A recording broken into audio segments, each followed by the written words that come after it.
It was one of those summer afternoons when the air felt heavy and slow and even the birds seemed too tired to sing. The streets of Atlanta were quiet with the sound of kids bouncing, basketballs echoing from the far end of the block. Everything looked peaceful and ordinary, but sometimes the scariest stories hide behind the calmest scenes. Officer Ryan Hayes sat in his patrol car sipping lukewarm coffee and listening to the radio. His partner Rex, a large German shepherd, sat alert in the back seat, his brown eyes watching every small movement outside. Ryan had been a police officer for 10 years, and he had learned that when Rex got tense, it was never for nothing. Suddenly, Rex lifted his head. His ears shot straight up, and his body stiffened.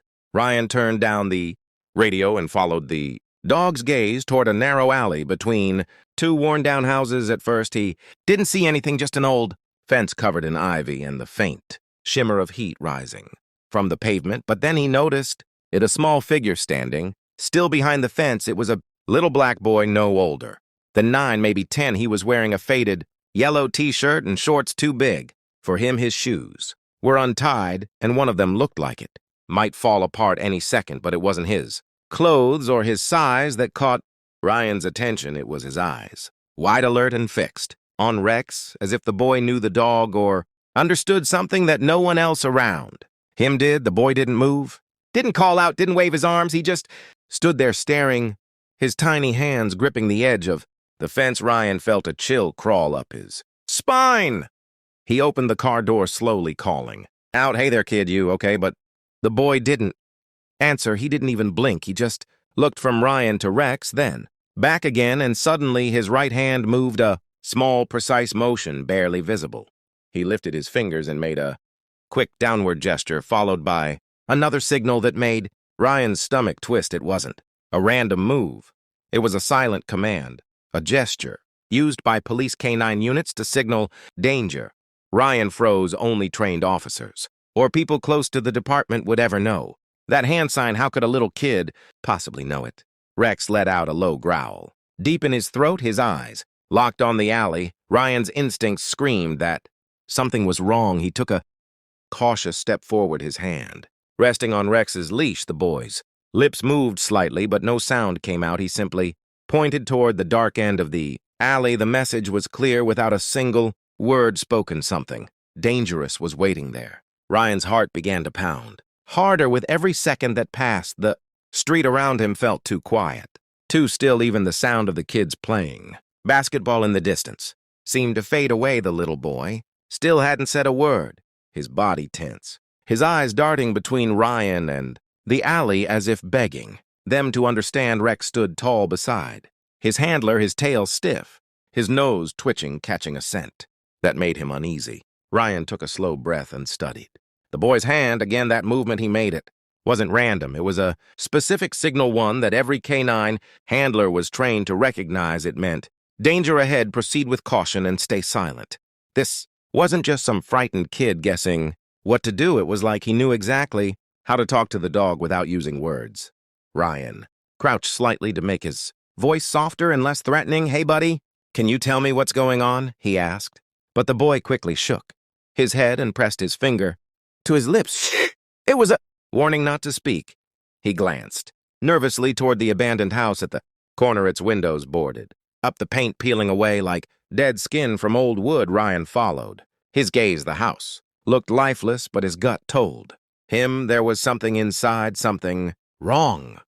The boy's breathing was fast, shallow, his small hands trembling as he pointed once more toward the house, this time his whole arm shaking. Rex gave a low whine, then started growling again. His fur bristling, Ryan felt the leash tighten in his hand as the dog pulled forward, ready to act. That's when Ryan knew this wasn't a false alarm.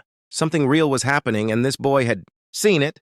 The officer moved closer, keeping his voice low. "It's okay, you did good. I'm gonna check it out, all right? Stay right."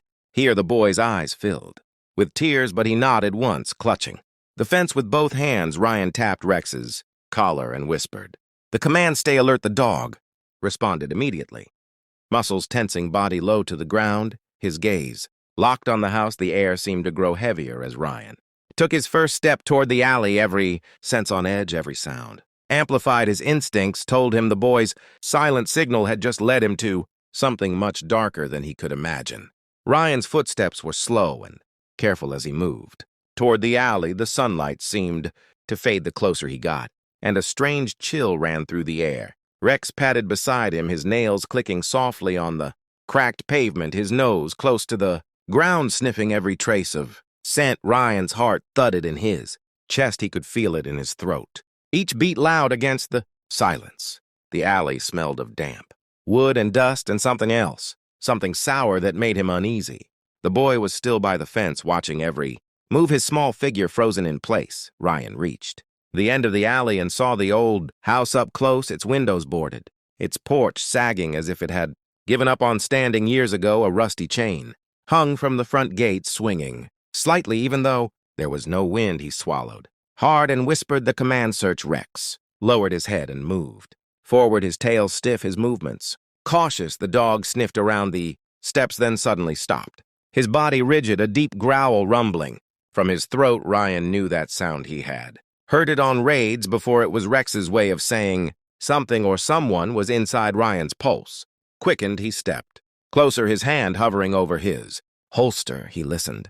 The world went quiet for a moment. Then, from inside the house came a faint sound, so soft he almost missed it, a muffled cry like someone trying not to be heard. Ryan's stomach turned cold. He called for backup through his radio, but he knew he couldn't wait. Whoever was in there needed help now. He tried the front door. It was locked, so he moved around the side where a small window had been cracked. Open. Rex leapt lightly through, first landing inside with a soft thud. Then Ryan followed, flashlight in hand. The house smelled like mold and dust. The floorboards creaked under his boots. Every corner was covered in cobwebs. But Rex was already moving ahead, sniffing with purpose, leading him toward a narrow hallway. At the end stood a door, old and scratched, with a heavy padlock hanging loose as if someone had left in a hurry. Ryan nudged. It opened. The hinges groaned loudly, and in that moment the air filled with a sound that made his blood run cold. Faint whimpers coming from below the floor. He realized it wasn't coming from the room at all. It was coming from under it, from the basement.